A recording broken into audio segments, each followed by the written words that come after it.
Patty is on the varsity softball team. So far this season, she has 55 hits in 82 times at bat. Based on this information, which is the most likely to be the total number of hits Patty will have for the season if she bats 15 more times? Okay, we're talking about she had 55 hits. She came up to bat 82 times.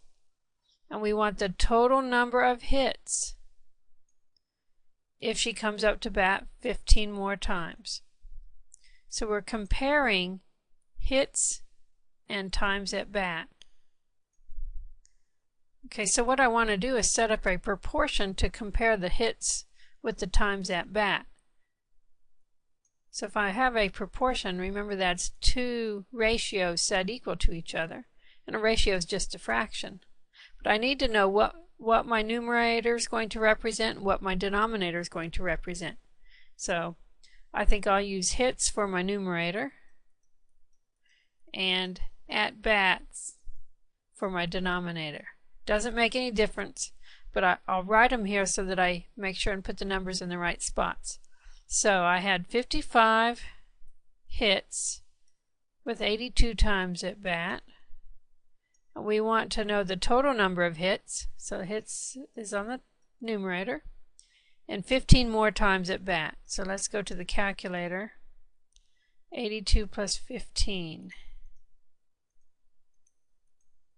Oops, not working.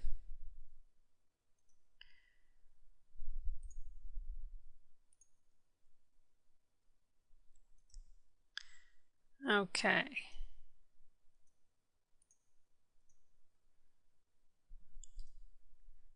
So the calculator, we want 82 plus 15 more. That's a total of 97. What I'm going to be doing is cross multiplying.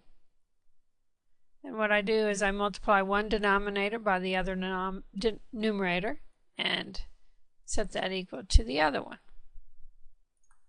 So what we get here is 82 times x is equal to 55 times 97.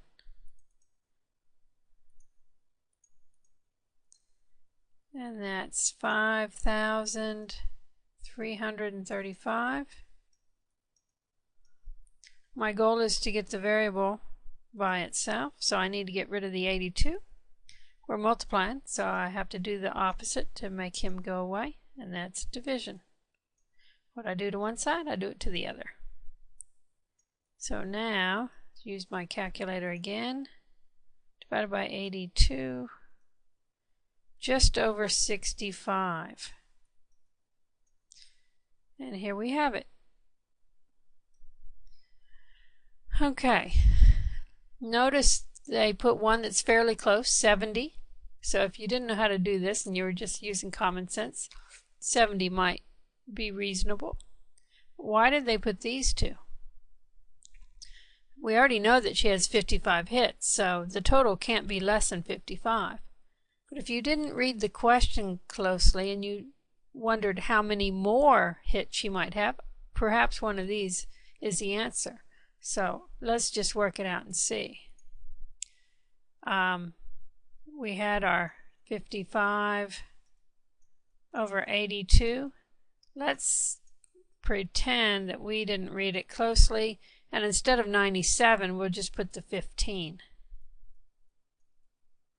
So when I cross multiply, again I get 82x. Here I get 55 times 15. And that's equal to 825.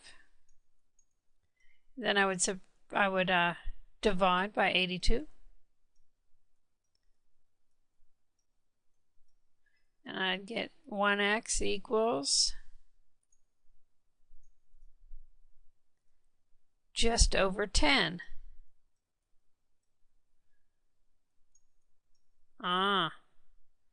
So be very careful. Make sure that you've read the question and answered the question they ask, which is most likely to be the total number of hits Patty will have for the season. So C is our answer.